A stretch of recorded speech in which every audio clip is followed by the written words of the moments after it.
So now we're going to look at how Allah Azza wa Jal in this surah, He asked us to seek protection, but He used 3 of His names. Rabbin Nas, Malikin Nas, Ilahin Nas. Who is the biggest victim of shaitan? In the Quran, a lot of bad people are mentioned. But after shaitan, who would you put at number 2?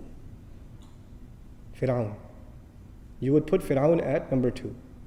And I want you to note something about Fir'aun. And actually, before you know something about Fir'aun, I want you to note something about this surah. Remind yourself once again, what 3 names of Allah did we find? Rabbin Nas, Malikin Nas, Ilahin Nas. I'll tell you 3 things Allah says about Fir'aun. 1. فَقَالَ أَنَا رَبُّكُمُ الْأَعْلَى. What did he say about himself? I am Rabb. The biggest waswasa of shaitan, what you're supposed to attribute to Allah, he attributed to himself. Rabb. Listen to another ayah from Fir'aun. أَلَيْسَ لِي مُلْكُ مِصْرَ, pertaining to Fir'aun rather. أَلَيْسَ لِي مُلْكُ مِصْرَ وَهَذِهِ الْأَنْهَارُ تَجْرِي مِنْ تَحْتِي. Don't I own the kingdom of Misr? What's he referring to himself as? Malik. That's what he's referring himself. So he mentioned himself as Rabb, then he mentioned himself as Malik. What's left? Ilah. Let's see if he committed this crime too. وَقَالَ فِرْعَوْنَ يَا أَيُّهَا الْمَلَأ مَا عَلِمْتُ لَكُم مِّنْ إِلَٰهٍ غَيْرِي. My generals, listen up. I don't know of any other ilah for you other than myself. For Fir'aun, we find himself declaring 3 things for himself. Rabb, Malik, Ilah. That is what the waswasa of shaitan can lead to. What was the biggest problem of shaitan? Shaitan himself, what was his biggest problem?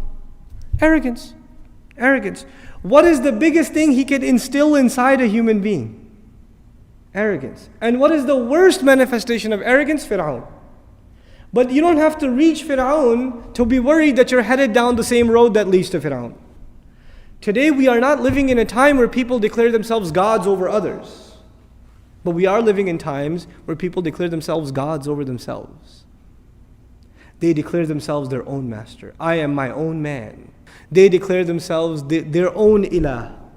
Their own hawa, their own desires become their ilah. أَرَأَيْتَ مَنِ اتَّخَذَ إِلَهَهُ هَوَاهُ. Did you see the one who takes his desires and turns them into his ilah? We're living in times where we can each turn into mini Fir'aun without even realizing it. We don't have to have large castles and be arrogant, outspoken against Allah Azza wa Jal, but that concept of ego that is crushed in the beginning of this surah by you openly saying, I need protection. I need Allah's protection. I'm coming into His obedience. There's a very powerful lesson in this. May Allah protect us from the waswasa of shaitan.